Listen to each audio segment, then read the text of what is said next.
All right, please welcome Pete to the front, ladies and gentlemen. Let me introduce Pete. A little bit about Pete. You've already read the blurb, the bio on our website and also on the Facebook page as well. Pete is an all-rounder, and his topic today is about the innovation gap, creative industry opportunities. It's a bit of a mouthful, Pete. It is. But Pete will go on to explain a little bit more about the topic later. So he's an author. We know, a lot of us in the room know Pete as a playwright.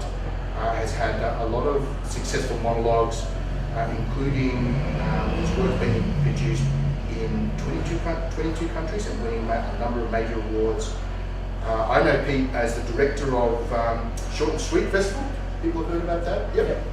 The world's biggest 10-minute play festival. I think it still is. It still has that. Yep. Pete has had skills extended to directing, producing, theatre, dance, cabaret, magic, comedy and choir. He teaches, he edits books, and he's also in literary management. So you've also set up the Monologue Project, the New Sydney Foreign Actors Association, and Arts Business Academy. I'm sure you'll tell us a little bit more about this. Please welcome Pete, everybody. Thank you so much, Tony. Good evening, everybody. So, creative artists are not very good at being creative with their business.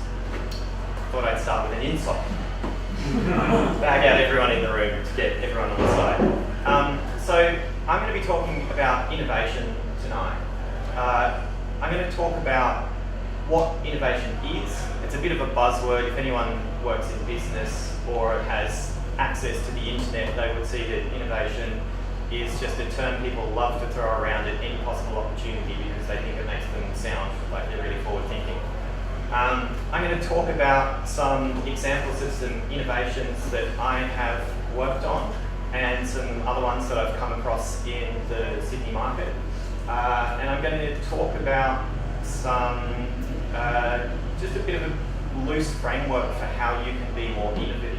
Some things to think about, to hopefully, like what I'd really love to get out of this, or you guys to get out of this, is at the end of this presentation, you've just got some seeds in your mind of some ideas of how you could start approaching the industry a little bit differently, and hopefully it will grow from there. So yeah, pleasure to be here. That's my introduction. I will actually talk a little bit about myself. Tony gave a wonderful introduction that I definitely did not write. I just made it up. He made it up. None of that stuff was true. It was just like, just wanted to. So I think it's really good for you guys to know what my background is, just so you know where I'm coming from. I don't have a very strong film background. I'm starting to enter that space now. So I know there's a few film people in the room, and like TV production's quite a different industry to someone who wants to start out as an actor. How many actors are in the room? Okay, all right, good. Well, strap in, because I say some choice things about acting. No, it's really important that I note that if I say anything that sounds like it's just generally being disparaging, We've got chairs we can throw at you any minute now. Great. No problem. Her name's Jan.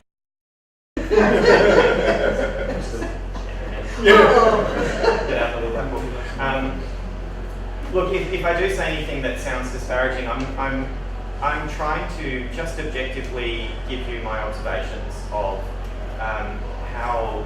what I've seen for over 10 years working in this industry. And I do it because I want to highlight the need for taking a different approach, rather than just to say, actors are stupid if they do something, they just do the same thing as everyone. I don't really believe that. And I think it's really important to say right up front that I don't think it's the fault of anybody working in the industry that we don't have innovation and sort of creative business ideas in our minds. I think it's a problem with the sort of top end of the sector, so that education in particular is really not putting any emphasis on business and related things. It's really all about how to, you go to acting school, you learn how to be an actor. You get like a couple of lessons on how to like get an ABN and stuff like that, which is just so incredibly fundamental as to not really, help anyone start a new career. So I kind of entered this industry as a writer. I started writing books and then writing plays. I had a book published by starting my own publishing company and publishing my own book. I still have like 650 copies in my laundry. If anyone would like a copy of my book, speak to me after the show. You can sell them tonight, people. I know. I could have, $5 each or just take them. This is a fun story. I literally have a keyboard in my house, and it's propped up by 2 stacks of books. That's like 180 books have formed my piano stand. So there you go. That's what you should do, guys. Publish a book. Extremely expensive piano stand. I'm also a director. I started directing my own works just because I wanted to kind of quality control what came out on stage, and actually was surprised to see that I directed over 65 plays when I was looking at my records. I ran Short and Sweet, the world's largest short play festival, 5 times. So I've got experience working with pretty high volume, festival environment. I set up the Monologue Project, which I'll talk a little bit more about at some point. I've been the head of Crash Test Drama for the last 10 years as well. It's a fun little thing I'll talk about. And I've recently set up the Arts Business Academy and the Sydney Foreign Actors Association. So that's a little bit about me. That's where I'm coming from. Okay, so innovation. Can anyone hazard a definition of innovation for me?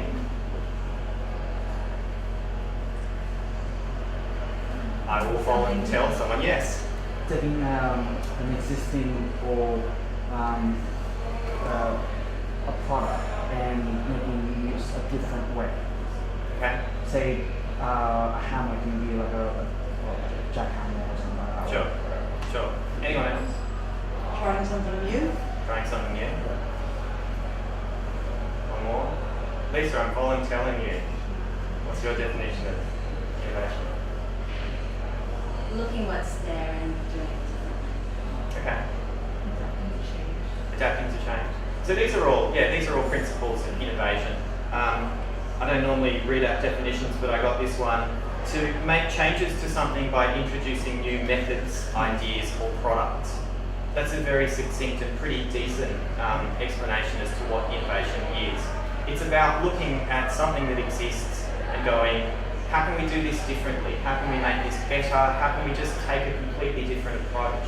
And what's the purpose of doing this in the first place? Well, it's to try to find new business opportunities. And I'll talk a lot about the innovations that I mentioned before, but also the risks of not innovating and what's happened to people. I want to talk a little bit about the benefits first. So to start this off, I'm going to use acting as an example. So acting, not as a pursuit itself, but the way that people approach acting. So this is what you typically do. You go to school and you study and train to become an actor. After you do that, you get an agent, and through your own efforts and the agent's efforts, you start getting auditions, usually for TV commercials at the starting, at the outset, and then maybe for walk-on roles in TV series. That's actually where a lot of actors peak, unfortunately. Only a very small percentage of them get to the next stage after just doing, say, TVCs and small parts in TV series, which would be, getting some more regular work. Hello, welcome. Getting like a recurring role in a TV series is kind of like the next level up. And after a while, you probably have to go to the next tier of agent. So, I've heard a pretty good explanation, I think, in Sydney, is that there's 3 tiers of agents, the kind of entry level, and then the mid-level, and then the elite level. And they're obviously representing fewer and fewer people at each level. So you've got this bell curve, and with each of these bell curves, you've got a lot of people who don't really go very far, and then you've got this really big nipple on the bell curve, with a lot of people getting a very small number of opportunities. And then if you zoom in to that bell curve nipple, the same thing happens again. You've got like a lot of people who sort of get to that second stage and they're getting recurring roles on TV series, but then they never get to the next thing, which might be like a supporting role in a movie, let alone all the way up to Hollywood. Does that sound pretty like the experience of a lot of actors you are or you know? So the problem is the model. That model, that approach to your business, we know how few people actually become successful doing that. Yet it's what most actors do almost exclusively. So a lot of actors work in theatre too, and without going down a big deep rabbit hole, there's just no money in theatre. Even at the peak level, I've been told Sydney Theatre Company full-time actor might get $70,000, which, you know, that's $70,000 to do something you love, which is great, but if that's the peak of the industry, that's pretty woeful. Like, where I used to work, the admin person in the team was getting $80,000, which is a very high-paid admin job, I'll give you that.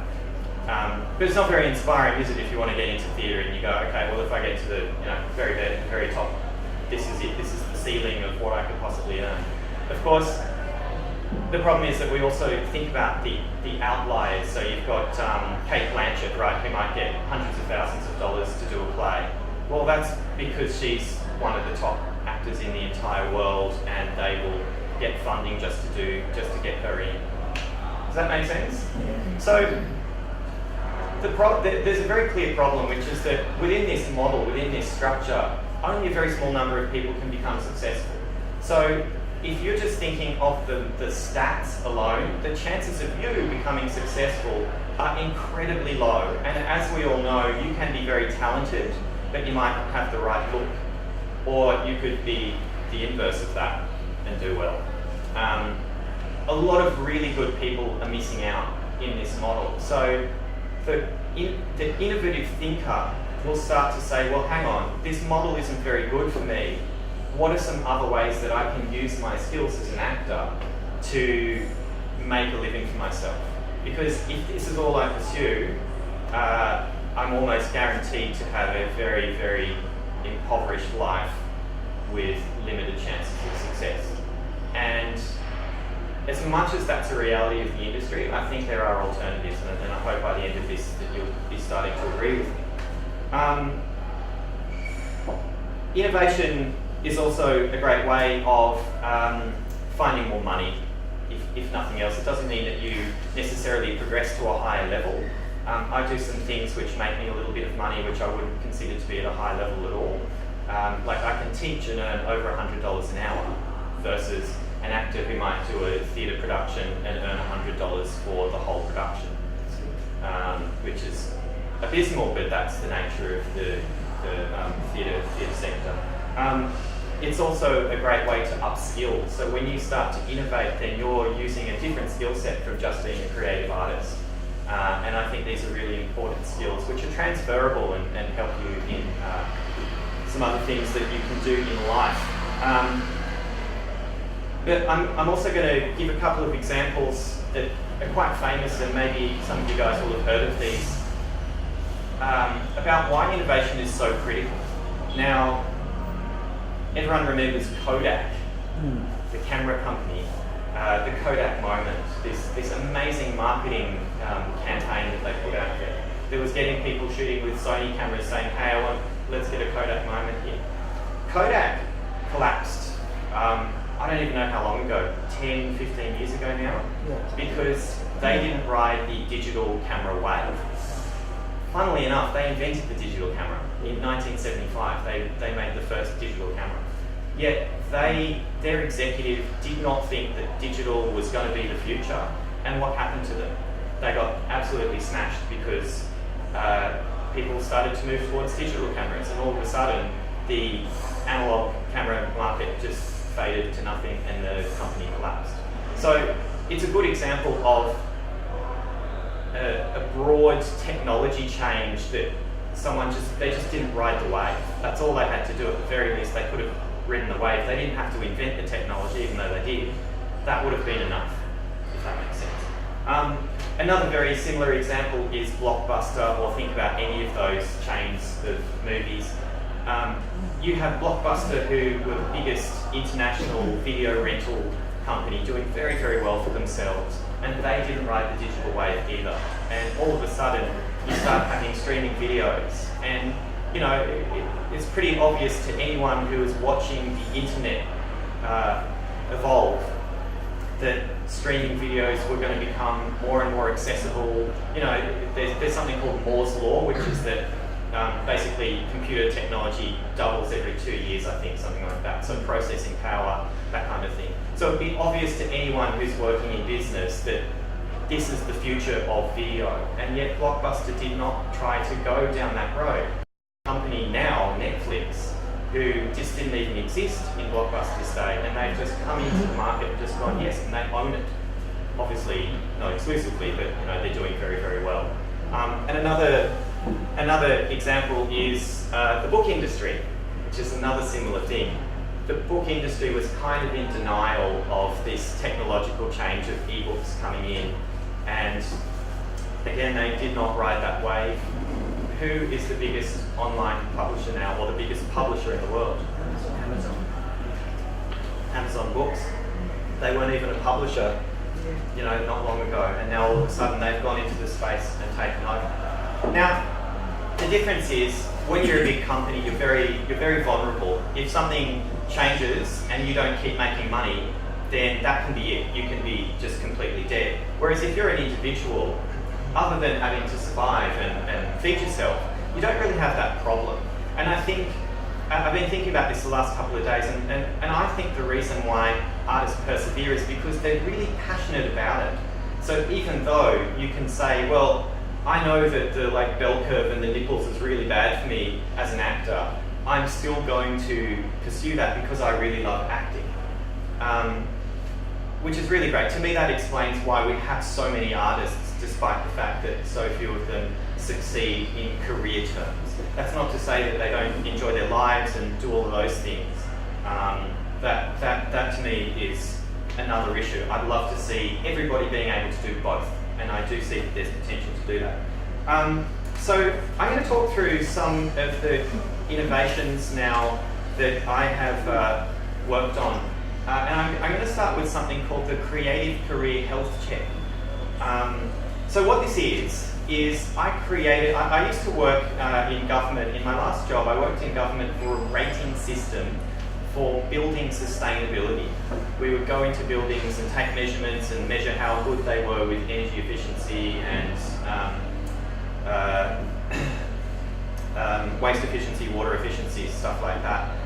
And it kind of made me realize that we don't have anything like this for artists. There's no way of benchmarking yourselves. So I developed something called the Creative Career Health Check, which is essentially a rating system for career health in the arts. And I know there's a few people in this room who've done it, and at least one person who was a big advocate and spread it around to some other artists. So thank you. So what this is essentially, from the front end, it's pretty straightforward. It's just a survey. You answer a series of questions about your outcomes, things like what is your income from the creative industries, how big is your network, have you won any awards, how big is your reach, so how many people have you been in front of as a performer, how many people have bought your books or seen you perform, that kind of stuff. And also your practices, so it's looking at things like how's your goal setting, your planning, your collaboration, how well do you work with others by asking a few targeted questions, your marketing and your business skills. And when you complete this survey, it gives you a star rating. The star rating is out of 5. It's not to say you are a really good actor or drummer or whatever because you've got a high star rating. It's just to say, how well is your career doing compared to everybody else who's out there? Does that make sense to everyone? Cool. So there are some real benefits to this. This gives you a benchmark. I mean, who do we compare ourselves to as artists? Does anyone even do that? Like, who do you see as artists? Let's say you're an actor. Who do you see as actors? Sorry? Yeah, absolutely. As an actor, you tend to see the people who are on TV, in movies, that kind of thing. Even in theatre, like Yeah, absolutely. I mean, obviously, there's a lot of you can see people at all kinds of levels. But what about musicians? Like, who are the musicians that we come across? Generally, it's people who are really successful. You know, they're touring the world, pop stars, whatnot. So there's this real tendency to want to compare yourself to those people. And the problem is that, again, they are the absolute statistical outliers when it comes to the whole sphere of everybody doing that thing. So as an actor, if you're in a movie, actually you're an outlier. You kind of like, you're not even on the map when it comes to where everybody fits. So there might be 1 million, or I don't know, I crunched these numbers at one point, but it was something ridiculous like 10,000 actors for every one actor who is like, has a feature role in a movie, something like that. I mean, obviously this is very approximate. So we tend to compare ourselves to those people who are really, really successful, which isn't a very good benchmark, because all it's going to do is make you feel like you're a failure all the time. I mean, I don't need to do a show of hands, but I'm sure there are people in this room, or many artists, who feel like, you know, they're frustrated because they've never made it, they're not successful. So I think this is a healthier way of viewing your career, because then you go, well, hang on, if we consider everybody and not just these like Oscar winners and you know, rock bands, how well am I actually doing? How successful am I? And it's very interesting to see that you can have a 2.5 out of 5-star rating without ever having been on TV. And that is measuring some tangible outcomes, things like income, which is about as tangible as you can get, and as well as all the practices. It also gives you a way to track your progress. So if you want to do this thing every 6 or 12 months, then you can go, hey, look, I got a better rating now. My career seems to be going well. And what else does it do? It also has some sort of bigger picture benefits. Like, I'm getting a whole lot of data, and part of this presentation is to share some of the findings I've got from the pilot of the health check, which I hope people will find interesting. But like, data is really valuable. I don't want to go down this rabbit hole, but data is a really important tool to help you make decisions. Something I was going to talk about later, I'll talk about now. Website analytics, or even social media analytics. This is a really good way of understanding how successful your efforts to, say, market yourself or your shows are. If you do a lot of advertising on Facebook, you could be just promoting your event or promoting yourself, paid or not. That is a lot of effort. I mean, I will spend like 3 hours to just promote one thing on Facebook sometimes. But if you don't know how many people are actually engaging with that, you kind of don't really know if that's worth doing or not, or maybe you should start thinking about trying a different approach. So I find something like website analytics is really, really important to know, like, are people looking at this thing? Is this actually helping me, or should I be putting my energy elsewhere? Because there is only so much time that you have.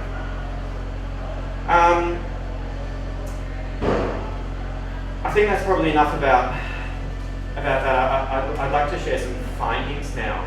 So what I found by analysing the data, sort of half of yesterday I spent looking at the results and analysing that, is that some of the most interesting things, there's a correlation between your reach. So again, that's things like sales, attendance, views on YouTube, whatnot, and your network size, and how frequently you get approached and asked to collaborate. So obviously that's something that everybody wants, right? Like if you're any kind of artist and someone comes up to you and says, hey, like I've got this new project, are you interested in having a chat? Like, I don't think I need to sell that as a good thing. So what I noticed is that in particular, there's a really strong link between the size of your network and how often you're approached. And it sounds really intuitive, right? Like you probably guessed that. But what it tells you is that if you go out there and meet a lot of people, get to know a lot of people in your industry, the chances of you actually having people then approach you and say, hey, I'm really interested in doing a project with you are quite high. And there's a very strong correlation there. What I found most fascinating, going back to that data comment, is that there's actually a really strong link between your record keeping and being approached more. So people who actually actually have a database of their networks get approached more, which is a very interesting correlation. It's showing to me that there must be some behavioural thing with the seeing the value of collecting data, which correlates with other things that have ended up with them being approached. There are a couple of other links as well, which was your reach. So, how many people have you got in front of and how often you get approached? That correlated, not as strongly as the network size and being approached. But there's also a correlation between your reach and your network size, which seems obvious, right? The more people you get in front of, the more people you have in your network. There's also, looking at every question in this survey, this health check, there's also there's a correlation between your overall rating, which says how well am I doing, and each individual question. So if I isolated any question and said like how do you advertise your shows, and you have choices between like yes all the time and sort of and no not really. For the positive answer, the people who picked that answer had a better rating, and that actually correlated across all of the actually every single data point. So it's showing to me like the summary of all of this stuff that I'm saying, sorry if this is too into the data and boring anyone, is that there is a really strong correlation between good business practices and how that affects your outcomes. So things like people actually turning up to your events, stuff like that.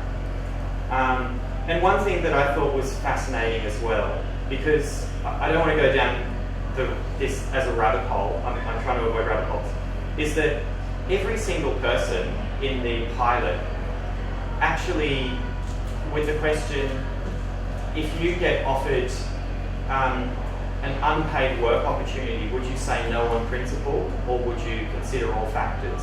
Every single person said that they would consider all factors, which I think is fascinating given the number of people out there who are saying, oh no, you should never work for free. And I don't think that attitude is really supported by this data I've collected.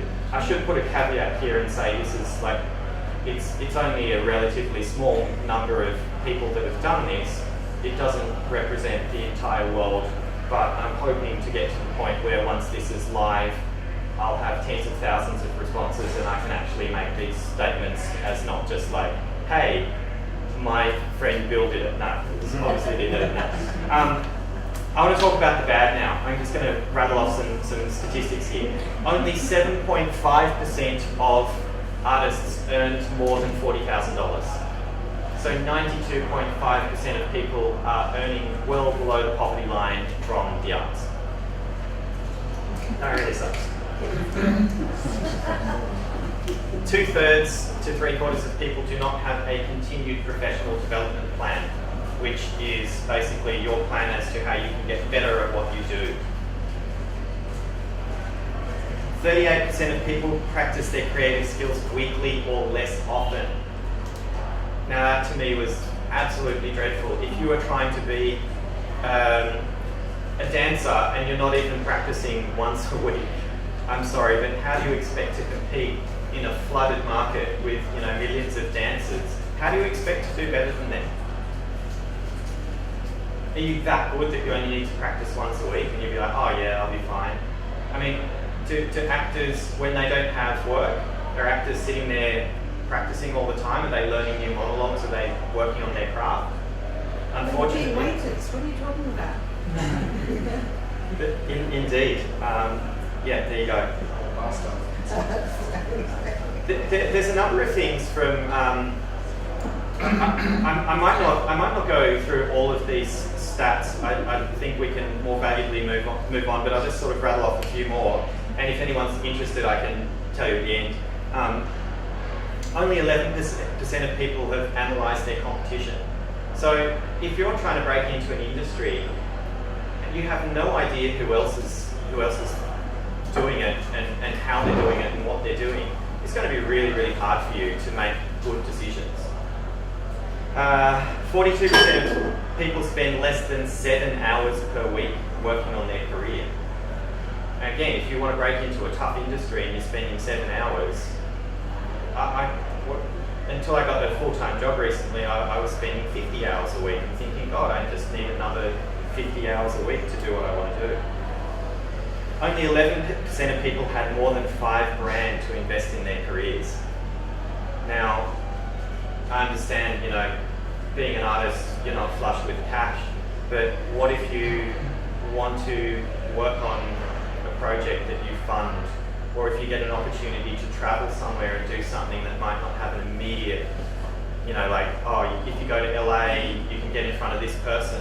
Most people just won't be able to afford to do that. So I would be rethinking being a waiter if you're an actor, because I just don't think that's the best way of gearing your life. You get some flexibility, but the downside of not having any money and not working in a skilled job which will continue to provide other opportunities for you, I think is too great. What you suggest being, so not a waiter, not a bar staff, what would be an equivalent to be that an artist could more highly, is there something? Yeah. Well, do we have artists in the room who have interesting jobs that aren't like hospitality? What do you do? Not me. Oh. Totally. You're a medical doctor. Yeah. Yes. There you go. You could be a medical doctor. That's your solution. That's they make so much money. Just Well, become medical doctors and then do acting in instead. I guess I'm actually going through a path where if I should deciding whether I should just pursue a master's in information technology, for example, and then that would be kind of my skilled area. Sure. Because I know that the industry is that high paying. So I don't know. It's not my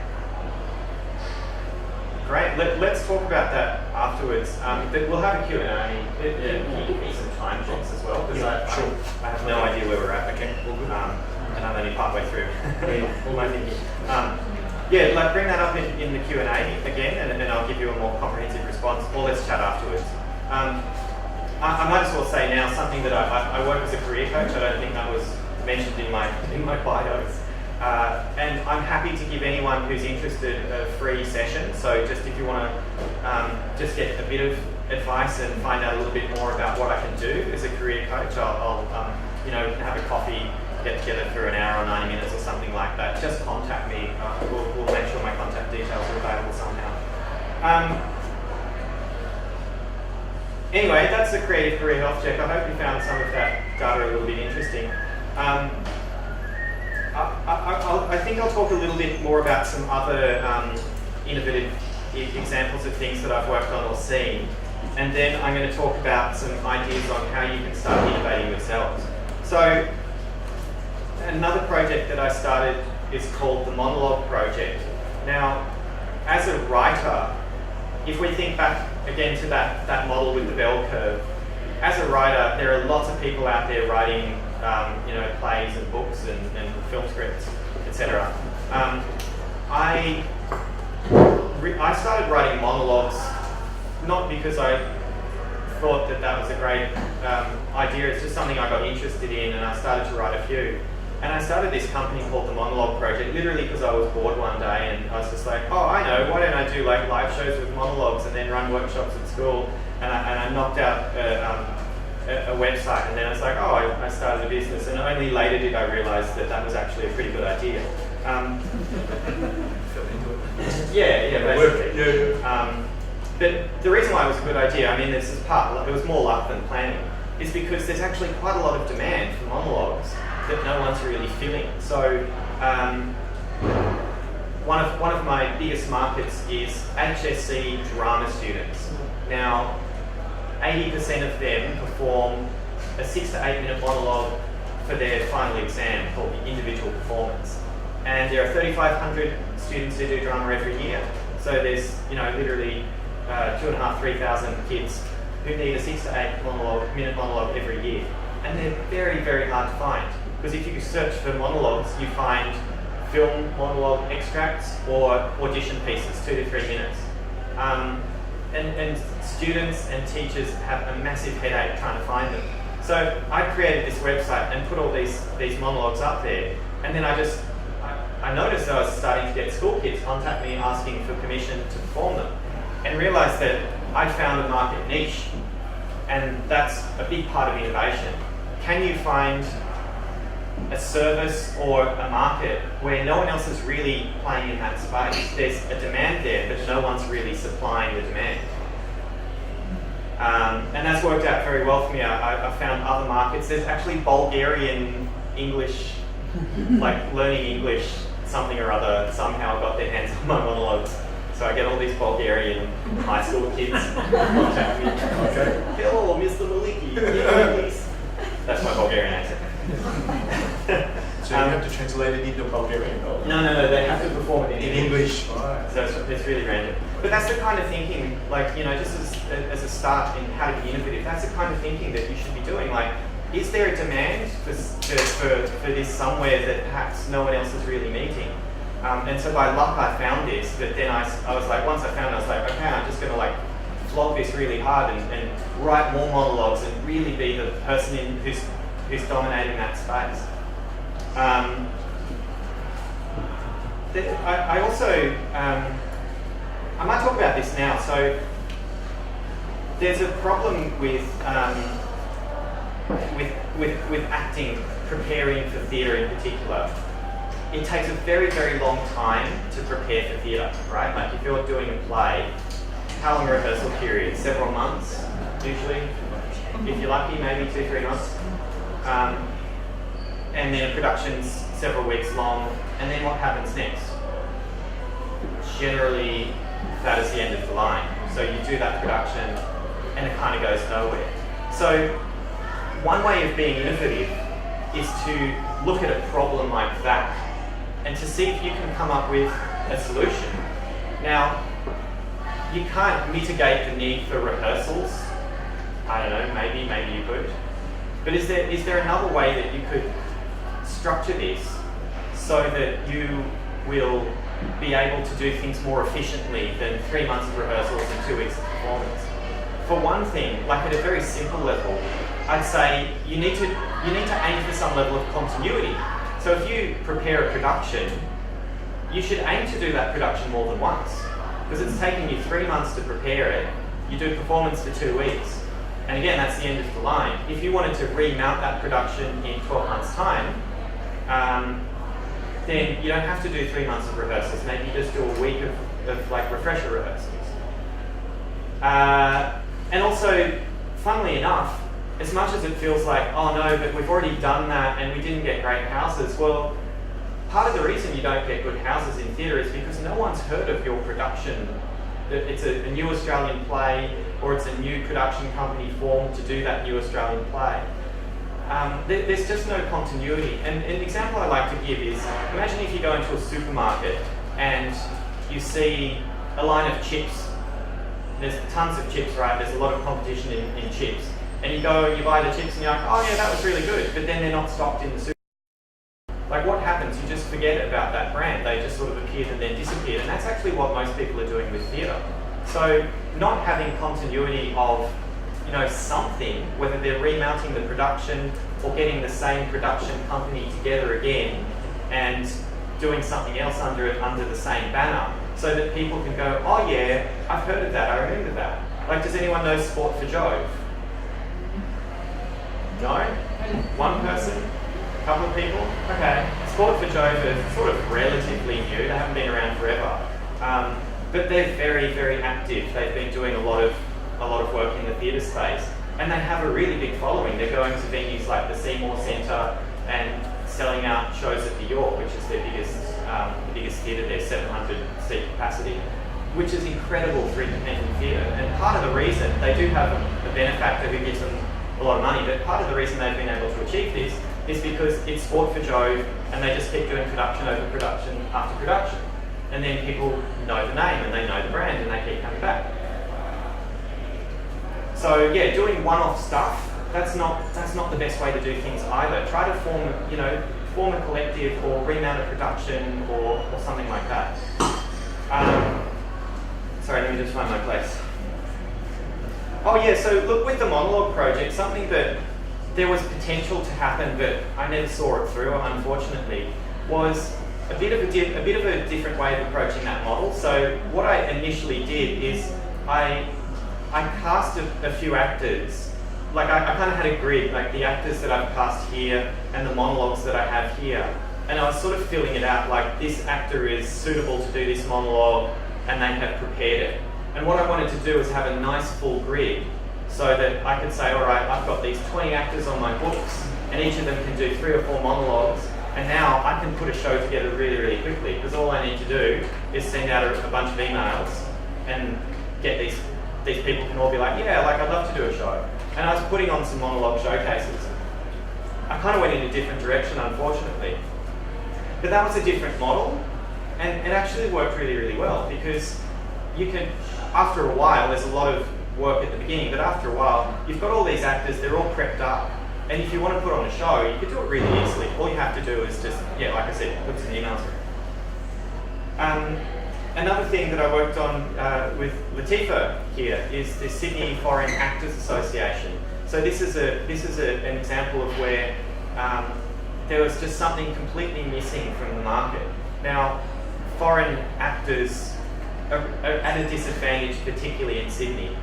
They tend to obviously not know as many people on account of their foreignness, but also they have accents, and we in Sydney, we're getting better at diversity, which is nice. We're still not great, like now we have our token Aboriginal and Indian and Asian on TV, and it'll be great when we get to the point where it's not token, where it's just like anyone gets the role. But we're really bad at accents. And part of the reason is because accents can be hard to understand, but like there's actually no real good reason why you as a foreign actor shouldn't be getting more work or struggling so much. So what the Sydney Foreign Actors Association is essentially an advocacy group for foreign actors, and we put on our productions twice a year, which is solely performed by our members, so it's only foreign actors. We do deals with other organisations in Sydney to give them good rates on things like training courses. We are sort of like a hub for any audition notices. Basically anyone who's looking for a foreign actor can contact us and we'll broadcast that out to our members. And it's in its infancy still at the moment, but this is just something that there was a need for because there are so many foreign actors out there who are just struggling to get work. And we were able to go into that space and just go, well, let's see what we can do about it. And time will tell how successful we are at that, but I cross my fingers that we will be okay. And this is not exactly something that we're doing for the money. I don't think there's a huge potential for this to make money, but it is doing something really, really good for the industry and definitely helping out people who could really use some help. I do work for this organisation. I'll just chat about this for a little bit. Short and Sweet. Has everyone heard of Short and Sweet? Is that okay? Cool. Short and Sweet started in Sydney as a festival of 10-minute plays about 18 years ago. And every year it got a little bit bigger, to the point where we're staging 160 10-minute plays in a season.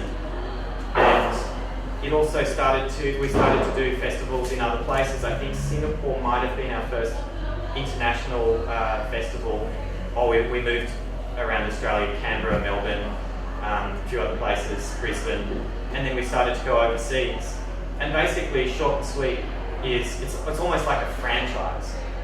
You can contact the head of Short and Sweet, and if you have the skill set and whatever you need, then you can run a Short and Sweet festival in your location. So this was a new model that just didn't exist really in the world, because theatre companies were kind of wedded to one venue typically, or they might do a local tour. You know, the Sydney Theatre Company, they don't operate anywhere outside of Sydney.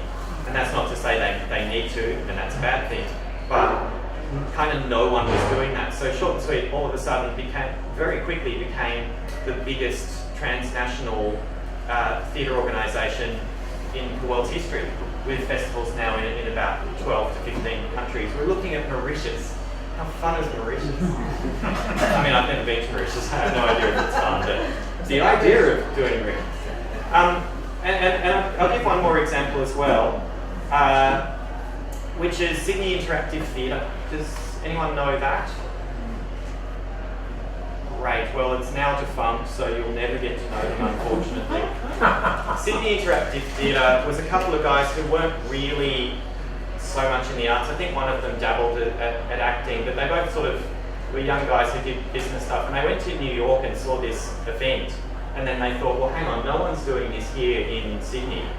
And then they set it up and started, and were very, very successful in the years that they operated.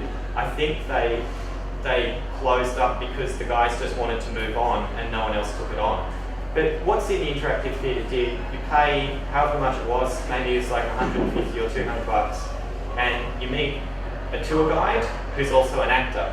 And they took you for a pub crawl / restaurant experience with like acting at different points along the way. So the actors would come out and they'd be a convict and they'd play out a scene, and then you go to a pub and have a drink, and then you go to the next scene and someone was throwing a horseshoe. I can't quite remember why, but that's what they did. And it was hugely successful. Like, it was in Time Out, you know, it was getting national press, and people were coming as tourists and hearing about it. And they ran tours all day on Saturday for years. So they did really, really well. And again, what they had found was just this great market opportunity of finding a way of getting acting into the world in something that, in a way that was quite unique, and managed to really work well for them. So, how am I going for time? 20 minutes. 20 minutes. Oh god, I'm going to have to start repeating my content, I'm not sure. 20 minutes Q&A. That's good Q&A. Ah, Good Q&A, yeah. Great. It's No, Q&A. I'm kidding, I do have more. Sorry if anyone's bored. Feel free to leave if you are bored. I'm not going to be too offended. So like some of the areas where people are not really using innovation in the arts in particular is technology.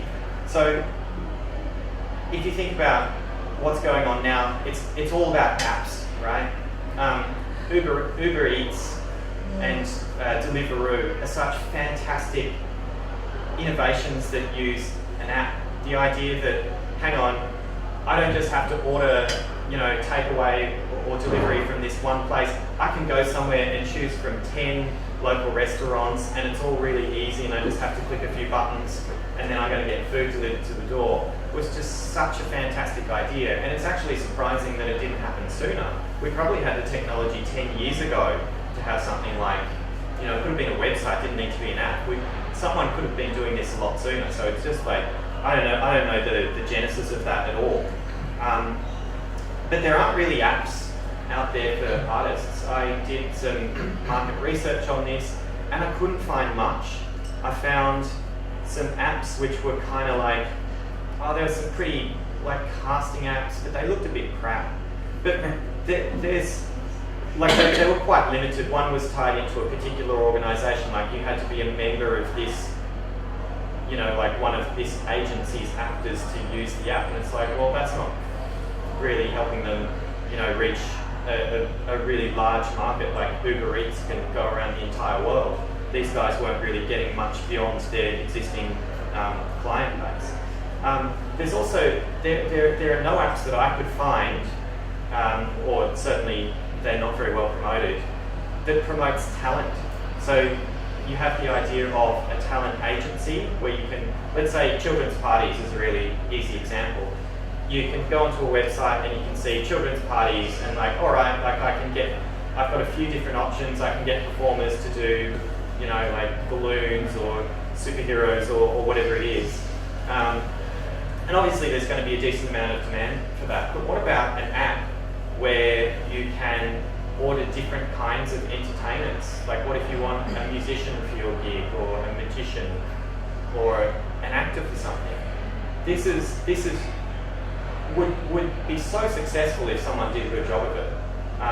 Yeah, I think something you say very shortly. It's very frustrating when you are trying to find jobs. There are something like that you can look for job offers, but they're always connected to agencies, and then you can connect them directly, but you go through agency, and agencies, they have their favorite actors, as you were saying before, so you will always be in the group and you never get anything. Yeah, absolutely, and again, that's not quite what I'm thinking. You have stuff like Star Now or the casting networks where you can advertise, and it's a bit of a marketplace, and they're great ideas. Like Star Now is super successful, but it's not really a place where talent can advertise themselves.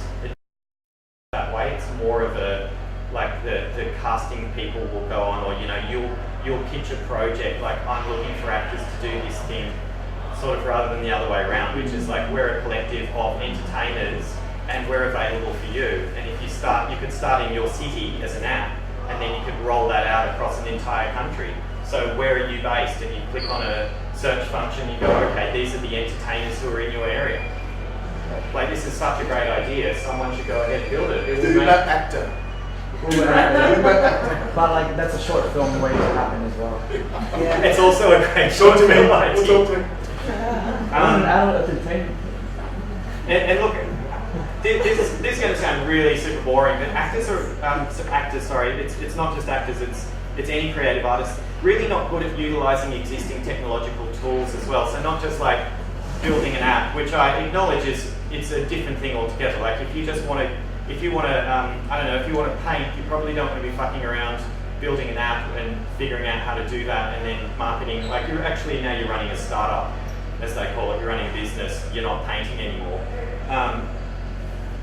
So one could argue that these are opportunities for any business person, but if you created it with yourself in mind, you could make yourself the principal benefactor of an entertainment app. You would be the number one sort of ranked thing whenever you search.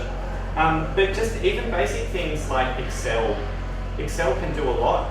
At the most simple form, it's really good at keeping budgets and scheduling and stuff, but it can do quite a lot if you dive deeper into it. There's a lot of free website building tools out there which are quite good and quite user-friendly now. So Wix does anyone have a Wix website?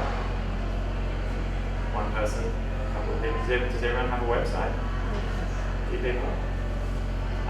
Obviously it's not relevant to everyone in this room, but something like Wix is actually really easy to use, and it can produce a really nice looking website these days. So it's designed for people who don't have experience being a web developer. And this is a tool that everyone should be taking advantage of, because the benefit that you get from putting yourself on the internet, advertising yourself in a way that you choose, so rather than someone Googling you and coming across whatever information exists, you can feed them the information that you want. That's a real benefit. And I was talking a lot about analytics as well, and that's something that it seems very few artists are particularly interested in, and I think they should be, because there are a lot of benefits of getting good information about how well things are doing for you. It can help guide your decision making, which can help you find more work. So probably I have now already covered this through many examples, but this is my how can you innovate section. So let's see if we cover new ground now. I'll give an example of someone who's a really good thinker. It's quite warm in this room, isn't it? If we can, that would be lovely.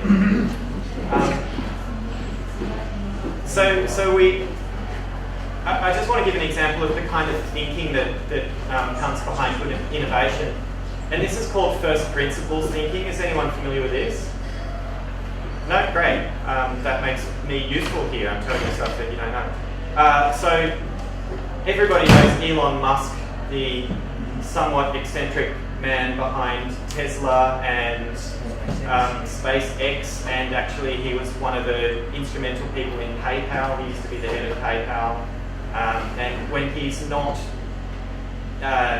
insulting rescuers in caves, which was really dumb of him, he actually started, like probably of all the people in the world, he's the one who's made the biggest impact on climate change and renewable energy through batteries. Batteries are coming, they are the future of energy. I'm happy to talk at the end a little bit about this because I know a little bit about it. I worked for the Office of Environment for 10 years. But basically what he did is, there's this conception that batteries are too expensive. Everybody's said since the beginning of time that we can't do batteries. Sorry, keep going, Vic. Sorry. Okay. Don't let me distract you. Keep going. Batteries, yes? Batteries. So exciting, batteries. Batteries are too expensive, we can't use this technology. And what Elon Musk did is he goes, well, hang on, how are they making batteries? So what are the ingredients, what are the materials that batteries are made out of?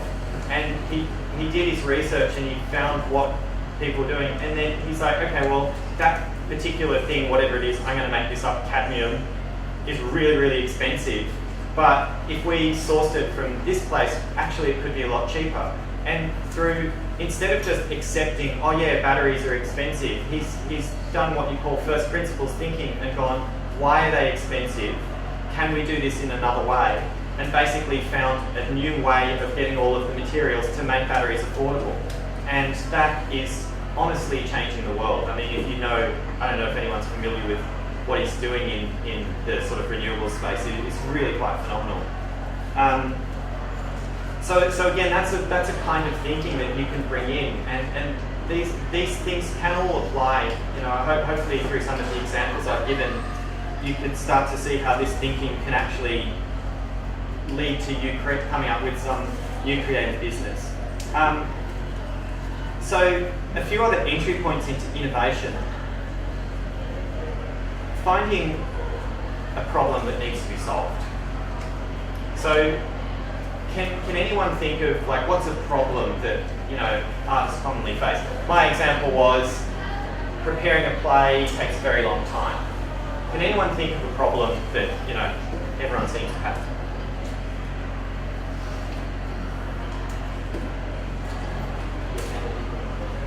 Finding a casting director with the best connections. Okay. Other examples? In terms of the promotion or say the actual play itself, how do you know that play is going to be performed? What we see with the audience without being full production?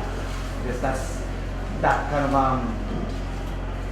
hidden cost is very, because if you're in production and the idea is not really solid, then it's no point of going beyond that production.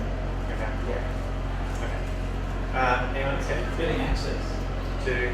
Well, the industry is very closed. Yes. So it's a very hard thing to break into. And Yes.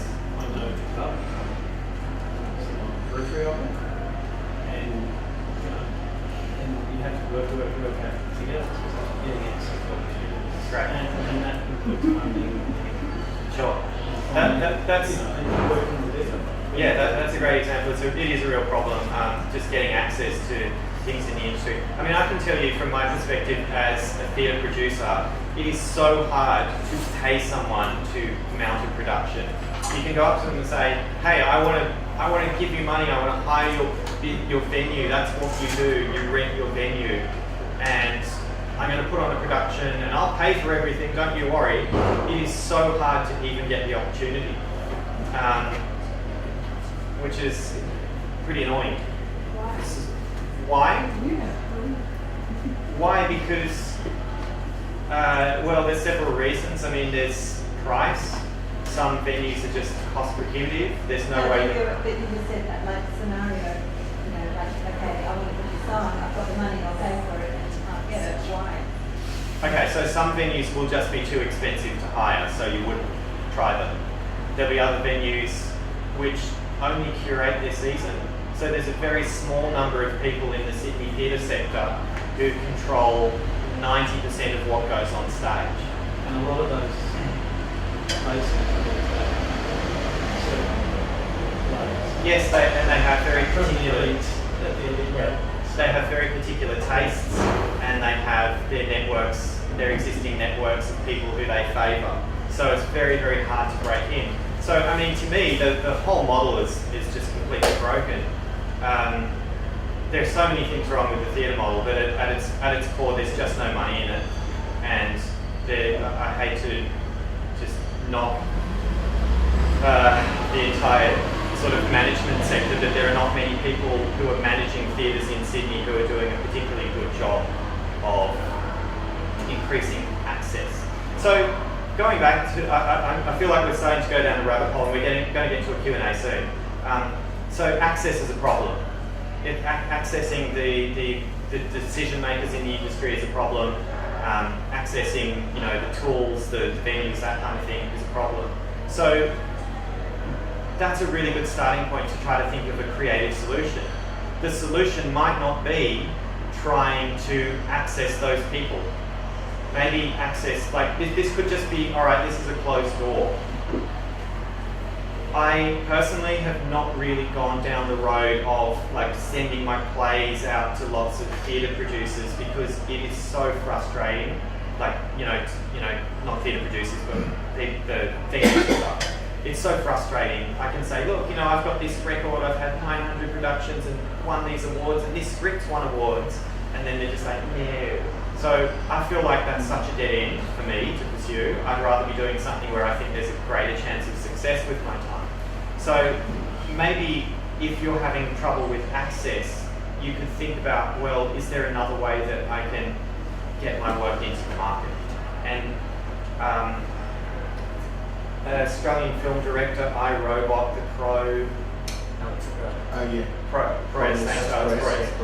Proyas, he said on Facebook, like, this is the right time for people to make their own work, because you can get really good quality film equipment for nicks these days. Compared to in the past, it was just impossible for anyone who didn't actually have access to that equipment. Now, people make movies with iPhones, like really good quality stuff. So I don't have an answer for you right away. I'd have to go and think about it or workshop it.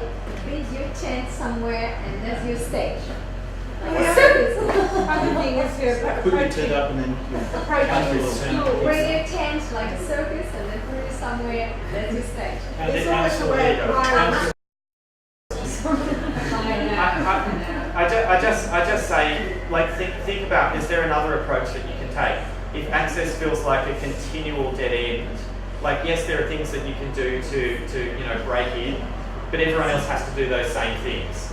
So can you find a way of circumnavigating the problem? And that's something to think about. Like, again, I'm not trying to propose immediate solutions.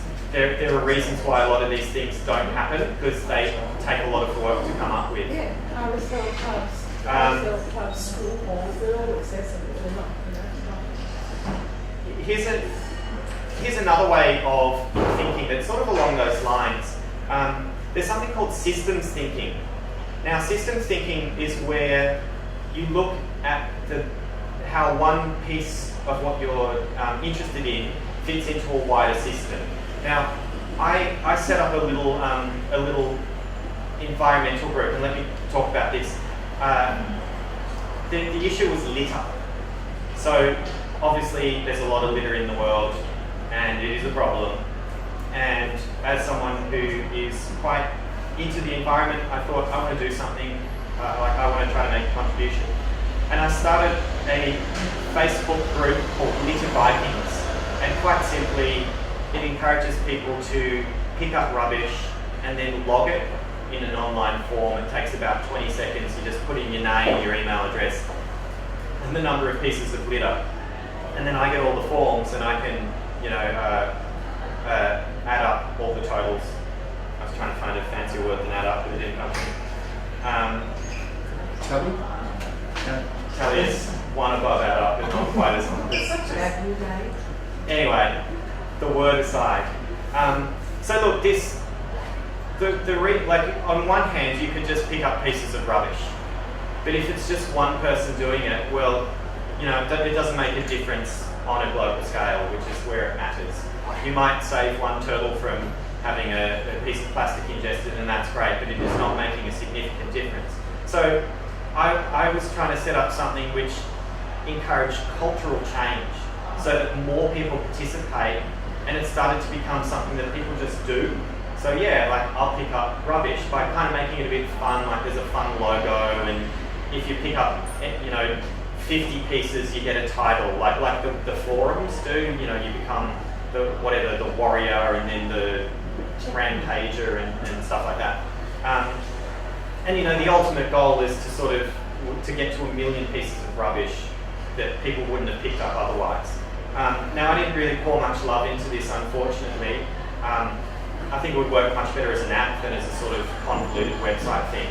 But here's the thing: if you're thinking about litter as a system, right, or within the sort of systems thinking, you've got litter, and it's a big problem, and I can pick up litter, and that does next to nothing. It's good, you should all do it, but it doesn't do much on a global scale. And then you could do something like what I did, but it's still not really making a huge impact. But what if a company only made biodegradable packaging? Now all of a sudden, my efforts to pick up rubbish all day, every day, have just been completely wiped out by a new entry point into the system that's making an enormous impact. So what if it was a piece of legislation, like the legislation that says you now have to pay 15 cents for plastic bags? That's going to make an absolutely massive impact to how much plastic bags end up in the environment. So within the system, there are lots of different ways you can approach it. And if you go down to the very far end of the scale of what can I do as an individual that nobody else sort of sees, that's where you have the most minimal impact. But if you go all the way up to the sort of big picture level of governments and companies and their behaviours, that's where you can have massive impact. So it might be hard to digest this information and start to apply it to how you can approach your career. But I'd encourage you to just put this in your mind as part of your toolkit and start to think, well, is the thing that I'm doing, is this, can I find a more systemic way of approaching my career or this problem? Here's another thing, and this will be about the end of my talk before the Q&A, which is a gap analysis. So it's a matter of looking at what is on the market and seeing if you can find a gap. So I talked about the Sydney Foreign Actors Association. I had a coaching client, Chris, who was struggling to get work. She's a Brazilian actress, and we sort of came up with this idea together. It's like, well, hang on, what if we did something for not just you, but everybody in your position has this same problem. So there's a gap on the market where we could come in and try to do something that works across the whole sphere of it. So I'm just going to share some business ideas that I have, and feel free to steal these and make them happen. They're yours and available. Some things that I've seen are just gaps, market gaps, which could be filled. And it's what people in business call the low-hanging fruit. So we might be kind of past this point now, but there's never been a sort of central forum for, I thought of this first in theatre. So there's no theatre forum where you can go and you can see casting calls, information about services, information about individuals. You could, sort of just it's like a sort of information marketplace, like Reddit basically is now the big thing. I do feel like we're probably a little past the point where people really engage with forums very much, but certainly 5 years ago when I first explored that idea, that would have been a great idea that could have really, enhanced the sector. It could have just made finding opportunities and advertising yourself a lot better. This is probably my favourite one that I've ever come up with. Imagine that you're going to a wedding. Now we have the same things at weddings. We've got photographers, videographers, speeches, alcohol, people getting married. But you're sitting there and somewhere in the proceedings, some actors come out and they replay the scene of when the bride and groom first met. And then maybe they do the scene of where they got engaged. Like sort of performed reenactments. I think that would be such a cool thing. I hope you can picture being at a wedding and like how entertaining that could be. And no one's doing it. And the thing about weddings is that people spend a lot of money on weddings. You might, you say, oh, how much is a photographer a day? Whatever, $800. How much is a wedding photographer? $8,000. People will spend money on a wedding. And this is a great way for an actor to actually perform. So, wedding reenactments, guys, go and make that business. But like nowadays, market or like all dating apps, basically it's gonna be boring though, right? Just like you just swipe left or swipe right, and is that gonna be entertaining in a sense, or that's be a different situation? That's probably a different situation. Yeah. I'll just give you one more. Now that the so let me take a step back and give a really cool example that a presenter I saw gave once, which was sort of selling the benefits of the internet. He was saying that back in the day, if you wanted to offer something that was quite niche, and the example he used was dwarf clothing, it would be very hard to have a store of dwarf clothing because there aren't that many customers, right? So the internet has all of a sudden changed the way that this marketplace works. Instead of having to have a physical location where the dwarves come to buy their clothes, now dwarves from anywhere in the world can go onto dwarfclothing.com. This sounds really bad now I'm saying it out loud. It sounds really insensitive, but I don't know. Mike has sold this one a little better than I did. So it really showed how that the internet changed the way that worked. All of a sudden you've got a business that was really problematic to now a business that's going to be really successful. So something else that technology could help you do is, if you're a writer, you want to see what your play looks like on stage, particularly if it's in the early stages. Access is a problem. You've got to make that product as good as possible to get people interested. So what about a service where you can get your script into the hands of a team of people who will workshop it for you and film it? That is so easy to do these days. All you need to do is get some actors together. They can do a couple of rehearsals and then film a rehearsed reading, so they don't need to go off book. That would be too much trouble and it needs too much cost. But just perform a moved reading of your script, film it, and then they can send you the footage. Now that's a great way for actors to find more work, and it'd be a really useful service for some writers to have to kind of, market test their material. Yeah, that's a good concept actually. Great, go and do it. It's yours, it's free. Sometimes you can find writers you need a writer that can afford it. Yeah, of course, but like as an example, I had this. I directed a play. I don't say this to brag, but I directed a play where the writer was an 80-year-old man who this was just his dream to have his play brought to life, and I got paid $15,000 to direct it. Like, there are people out there who would be really interested. You just have to find them, and if you've got the internet and good marketing, then it's like dwarf clothing, right? You're reaching the whole world, and not just the dwarves who can walk into your life. Well, you can actually give them a low price. And potentially, you could sort of do it, not too expensively. Exactly. Like it's to me, it's not like a really great money-making idea, that one, because pretty high effort to like get actors together and rehearse and stuff. But it could be a way of getting paid work. Yeah, I can suggest one way you could do it from the actor side is you do it on the understanding that you can use it for your reel and your website. So you get scripts, and in exchange you can publish it, like tips from it. Yeah. There you go. That's a benefit, to the actors who get involved. Look, that's all of the material that I have prepared. So we do a Q&A. Q&A. Let's do Q&A, guys. Yeah, we've planted a lot of thoughts and seeds. That's what you wanted to do anyway. I hope so. Yeah. Joseph? Yeah, I it's kind of confirmed what I've been seeing with the creative industry, where like innovation is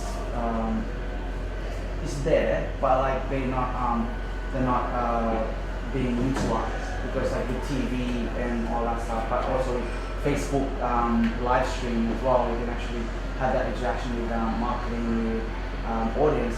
But with that as well, what's your advice with like other creators where, because they just stuck within the industry, how do they innovate if they don't, like, what's their like pathways from that? Like, how do they go about being innovative if they just don't know within their circles? I don't fully understand your question. Well, my question is like, how do you innovate if you don't jump? Because if you're stuck within the same circle, like you don't know how to innovate. Yeah, sure. Because you need outside influence, or like you need some pressure to go beyond.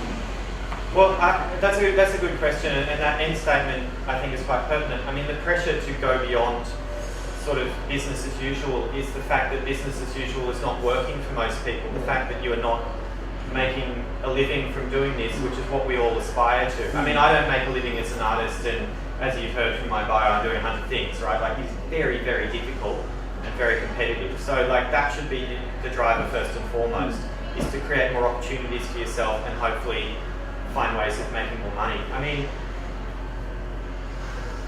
innovation's hard. You know, like I said, Uber Eats, great idea. No one did it until recently. I don't know how long that's been in the pipeline, but it's something that could have happened a long time ago if only someone had come up with it. There's a reason why innovation is so scarce, is because it is hard to do. But maybe the thing to do is get together with a group of people, form a little group, and work on innovative ideas. Do a workshop. Just do a brainstorming day. Get 5 hours put aside and get big pieces of paper and write out problems. Do your problem mapping, or go, can we find an opportunity in the market? Don't expect this to just come into your head like that. It's a really hard thing to do, and it does take effort and process. And what's hardest is implementing. So once you come up with your great idea, if you go, I've got this great app idea, well, do you know how to build an app? You've got to be an app developer at the very least, and if you hire an app developer from Fiverr.com or Freelancer, do you know how to tell them what to do in the right way? Because I've worked as a business analyst, which is basically a software designer, and programmers are so difficult to work with. They want things to be like in bullet points in this precise format. Otherwise, some of them are great, but some of them are just very like rigid thinking. So yeah, it's very difficult. But if you want to break out of the cycle of just doing small stuff and not really getting anywhere, and you feel like you've reached the ceiling really, really quickly, then maybe this is your next project, to spend some time and effort finding the right people, coming up with the right ideas, and then working on executing. And basically that's networking in other industry as well, like being an actor, you don't need to be an actor for a long time, but you need to upskill with other, let's say, sound producer or a podcast as well. Like that's your. Yeah, that's absolutely great. In fact, that's something in my career health check. There was next to nobody doing podcasts and even like YouTube. And there's such good platforms, right? They magnify your reach so quickly if they go well. I mean, most of my personal reach comes from YouTube, and I don't even take YouTube seriously. I've got 250,000 views or so on YouTube, which is pretty reasonable, and not all that hard to do compared to getting 250,000 audience members as a playwright. Good luck. I won't get that in my lifetime probably. But how does that benefit you financially? I know all these people that are doing marketing stuff.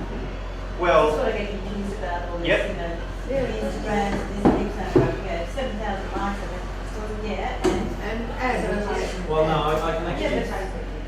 I can put an answer to that because I'm working with somebody who's got probably a market reach on social media of about 400,000, half a million, through a magazine, through Instagram. She's got 55,000 followers on Instagram.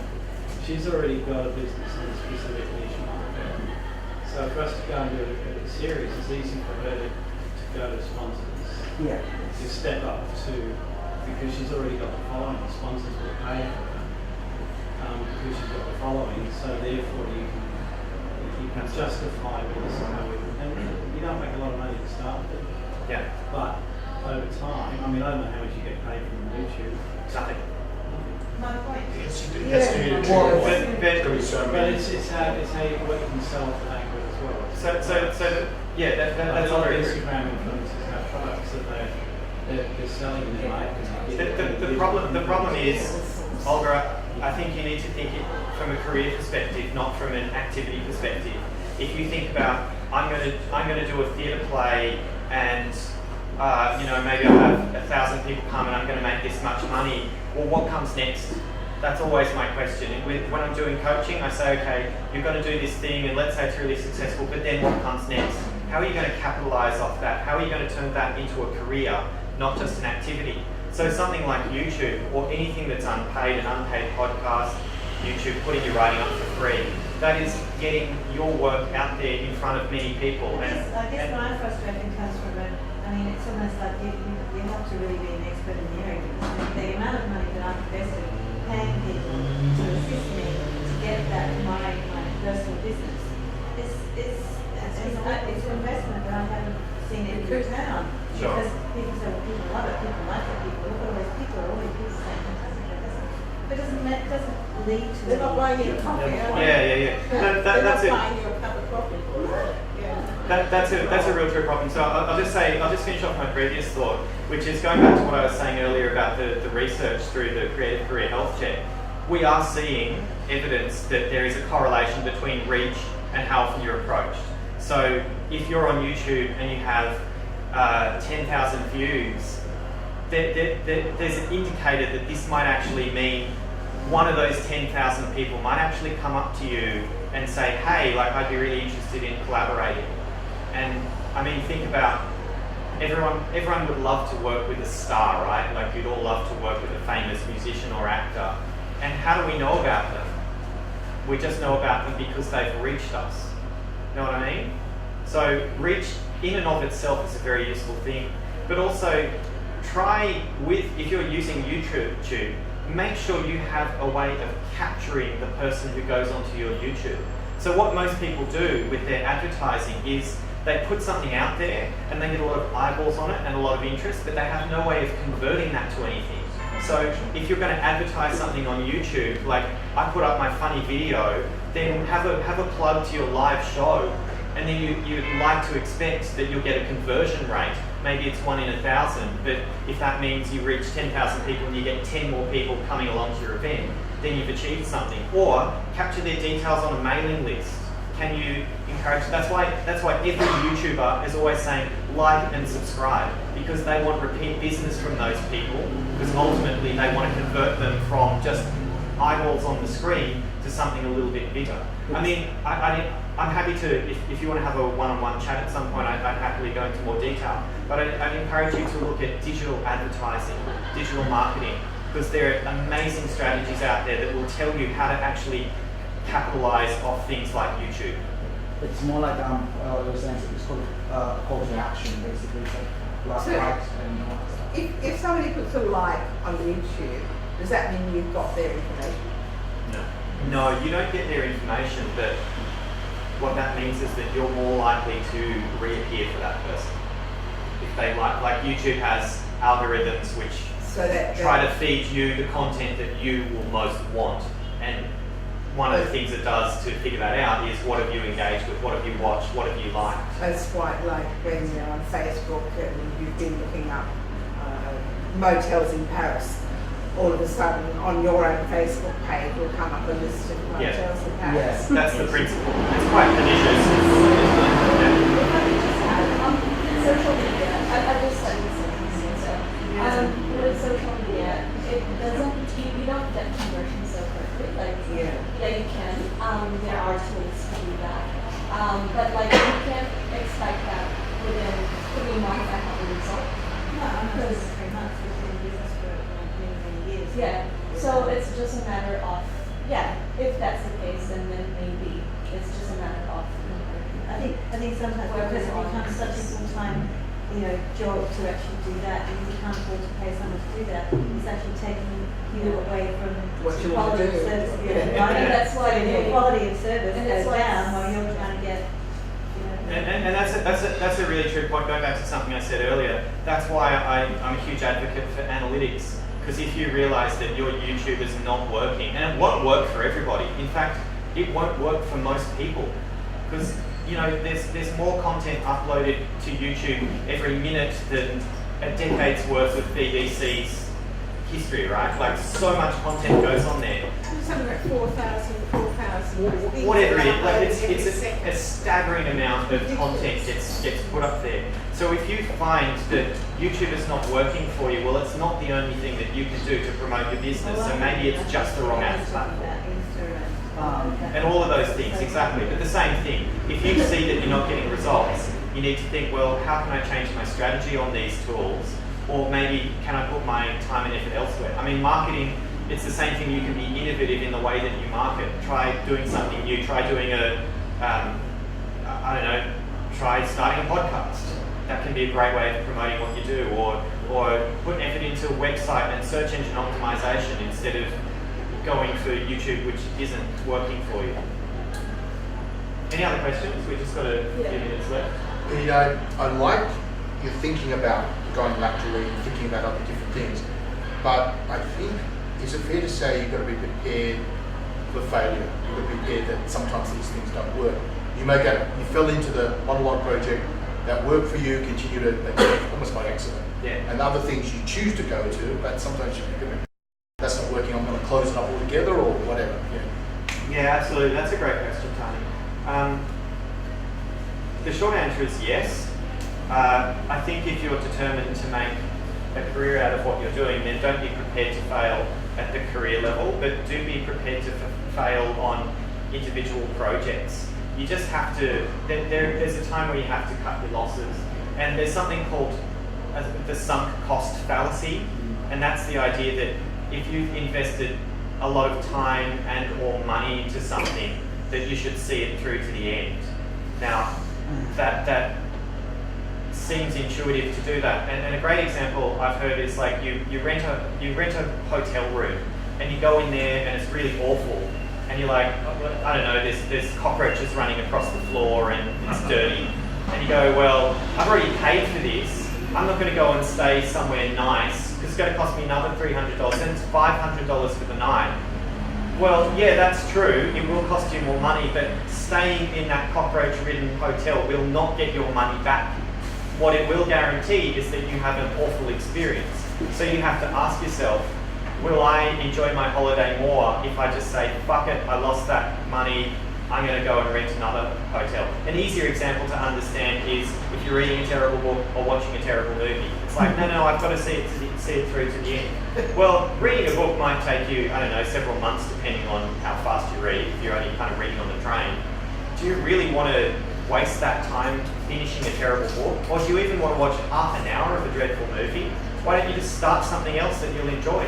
That's the sunk cost fallacy. So if you find yourself into a project which you just know is not going to work, then cut it, abandon it. If you get good at that, then you'll start moving on to the next thing which is more likely to succeed for you. Sure. I'm just wondering, because with this innovation project, what makes me feel really bad is that the industry already has, like, for example, actors who are not getting paid, but then you see this trainings projects that, classes that just come up just because they're being innovative, just because they're offering this new course. And it's like, people already don't have the money and they're now supposed to spend on memberships, spend on this, spend on that. And, it just makes me feel bad. Personally, I can't think of anything innovative having that feeling, but other things that, like the innovation idea that you have about the app that makes me feel good because, that's good. Yeah. You're connecting them to work. So that's actually a good service. But anything else, I'm just like, that feeling just blocks me. Immediate taste, immediate aftertaste. Yeah. You have to fork out money for. I think if you ask any successful entrepreneur how many times they've been bankrupt, you'd be guessing interesting answers. Oh yeah. Yeah. 95% of them lost everything. Lost all the money. It's not even about my loss. It's the fact that other people lose their money paying for my service that is innovative, that may or may not help them, depends on how successful the project is. And then it's like they're just spending a lot more money without the assurance of That's a really interesting point. It's like a topic that I talk about with coaching is from the sort of receiving end of that is being discerning. So learning just a few simple things you need to do to figure out if this is worth your time. Because too many people just like look at an ad and just go, oh yeah, like I really would love to learn more about Stanislavski, and then they go and enroll in a course, but they don't take the trouble of doing a little bit of background research on the person offering the service. And I think that's always a really, really good idea. Because there are a lot of people out there who will try, as I say, to be innovative and stuff. Oh, I'm going to get into teaching. And I've seen so many of them. I saw a guy who was, this is so funny, he was teaching the entrepreneurial actor was his course. And then, I don't know, about a year later, I saw a Facebook post from him which says, hey, does anyone know of any high-paid part-time jobs? Like, how much of an entrepreneur is this guy? So yeah, like from a user perspective, do your research and like do a little bit of background information. Look at testimonials from the, like I collect testimonials and I will advertise them, but also talk to the service provider if you're not sure and find out. I get that.